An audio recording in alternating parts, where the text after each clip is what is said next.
Hakuna asiyemfahamu huyu Michael Jackson. Michael Jackson na vita vilivyopangwa dhidi yake. Kaa hapa sikia.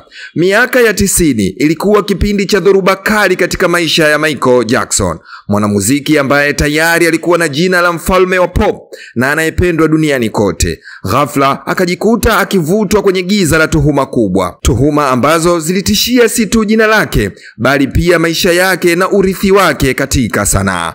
Miongoni mwa simulizi hizo nzito alikuwepo kijana mdogo aliyeitwa Jordan Chandler. Baba yake Jordan, ambaye alikuwa na shida nyingi za kifamilia na saikolojia, aliona mwanya wa kutumia jina la Michael Jackson kama daraja la kupata pesa. Inadaiwa kuwa shinikizo kubwa lilimfanya Jordan akubali kumtupia lawama mtu ambaye na kwa wakati huo alikuwa kipenzi cha dunia. Mfanyakazi mmoja wa karibu na Michael Jackson alihusishwa. Inasemekana aliitwa chemba na kupewa kiasi cha $20,000 ili kuthibitisha mbele ya polisi kana kwamba Michael alimuona akioga na watoto wa kiume, kisha akafanya mambo yasiyosemeka. Kauli yake ilikuwa kama mlipuko wa bomu uliowasha moto wa tuhuma zilizoenea kote duniani. Kesi ilifikishwa mbali mpaka mkononi mwa FBI, chombo kikubwa zaidi cha upelelezi Marekani. Waliandaa ripoti ya kurasa zaidi ya 600 wakijaribu kusuka ushahidi, kutafuta doa dogo litakalomwangusha Michael. Lakini baada ya uchunguzi wa kina, walibaki mikono mitupu. Hakukuwa na ushahidi wa moja kwa moja, hakuna uthibitisho wa wazi. Michael aliendelea kusimama. Miaka mingi baadaye, ule ukweli uliofichwa taratibu ukaanza kuchomoza. Mfanyakazi huyo alikiri wazi kwamba hakuwahi kufurahia kudanganya kuhusu Michael, bali shinikizo la baba yake na tamaa za pesa ndiyo zilizomlazimisha.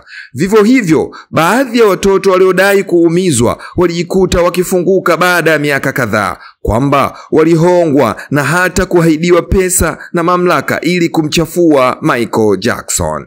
Lakini kwa nini mfalme huyu wa pop pekee? Jibu linapatikana katika jambo moja kubwa zaidi, ambalo ni nguvu alizokuwa nazo kwenye muziki wa Marekani. Michael Jackson hakuwa msanii wa kawaida. Alimiliki sehemu kubwa ya haki za muziki, akiwemo msururu mzima wa nyimbo za Beatles na wasanii wengine wakubwa Marekani. Hii ilikuwa nguvu kubwa mno kiuchumi na biashara. Alimiliki muziki wa Marekani na namna ambayo haijawahi kushuhudiwa tena.